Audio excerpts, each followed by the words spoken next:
abang tunggu tempat biasa. Capek stay bagi pakai lama. Ayolah.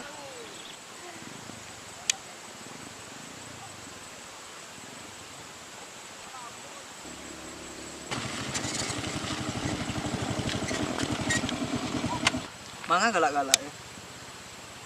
Kamu masih selama 2 hari kok ndak ada lagi kabar setiap lah. Bang berang-berang setaruh ko. Nak tahu bang orang sibuk di rumah tu. Sibuk ndak bisa bagi kabar tuh. Banyak kerajon dek bang mau orang beralek tu. Lah 2 hari ndak ada kabar. Wah. Kok apa sibuk apa basabuk dia awak apa yang apa. Kok si Egi, si Rizky, si Aleng cek-cek kok. Itu ada paralunya tu nah bang. Awak sabain awak paling ndak suka adik tu dakik-dakik sama cewek lah. Betul. Nah, banyak.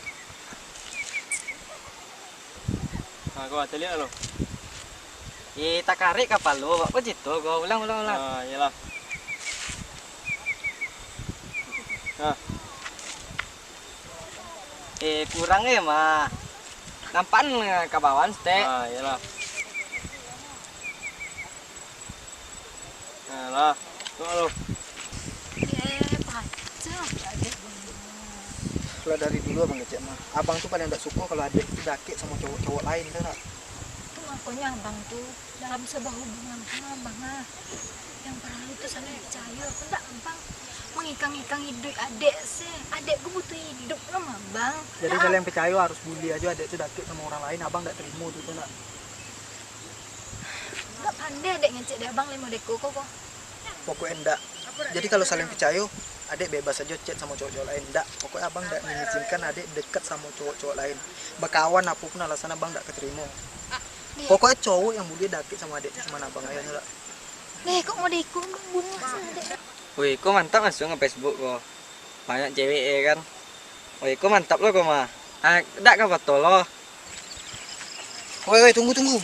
Woi, deh kalau kau sudah ngecek tuh dongan lu.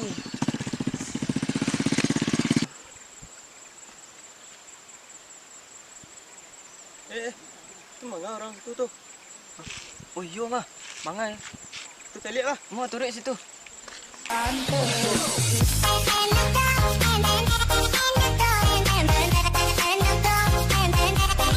Tak ada produksi bantu itu dah.